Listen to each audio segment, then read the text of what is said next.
Hello students, question number 31 के बाद अब हम उसी के बाद कंटिन्यू करते हैं। Question number 32। क्वेश्चन नंबर 32 में दिया गया दो चल x और y के बीच सहसंबंधांक का मान 0.8 हो तो निम्न मानों को ज्ञात कीजिए। r x minus y, r minus x minus y. अब यहाँ दिया गया है सहसंबंधांक। सहसंबंधांक का मतलब होता है r, और r का जो मान दिया गया वो कितना दिया गया है 0.8। अब सबसे पहला प्रश्न पूछा गया है आपसे r x minus y, r x minus y. अब r x माइनस वाई बोला गया, इसका मतलब अगर x या y दोनों में से किसी के पास भी माइनस होगा, इसका मतलब माइनस r कॉमा एक्स और y। r का जो भी मूल्य होगा वही मूल्य r x और y का भी होगा, इसका मतलब 0.8। लेकिन r माइनस में होने की वजह से उसका जो आंसर है वो भी किस में होगा, माइनस में। दूसरा r minus x minus y. दूसरा आपसे क्या पूछा गया है, r minus x minus y.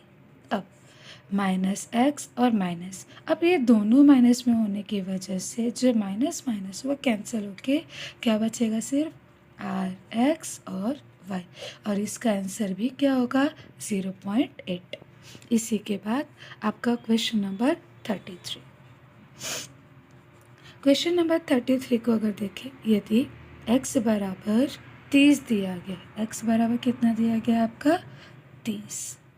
दूसरा y बराबर 20 दिया गया, y बराबर आपका कितना दिया गया है 20, और b बराबर 0.5, b बराबर कितना दिया गया है 0.5 हो तो y की x के प्रति नियत संबंध रेखा का अंतःखंड ज्ञात कीजिए और रेखा का समीकरण लिखिए। क्या ज्ञात करना है, y की x के प्रति नियत सहसंबंध रेखा।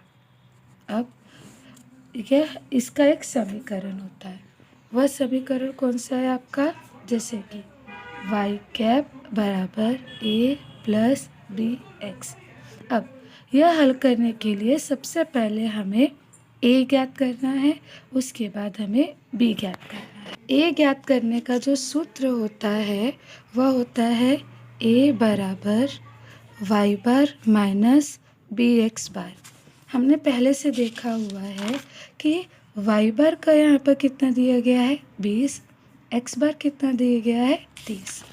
y बार यानी कि 20 माइनस आपका b कितना दिया यहाँ पे y, x बार कितना दिया गया है आपका 30, और b कितना दिया गया है 0.5। तो b की जगह पर 0.5 और x बार की जगह पर हम लेंगे 30, x बार का 30। अब 20 माइनस 0.5 को 30 से गुना करेंगे तो कितना आएगा 15। अब 20 में से 15 को घटाने पे क्या बचेगा 5।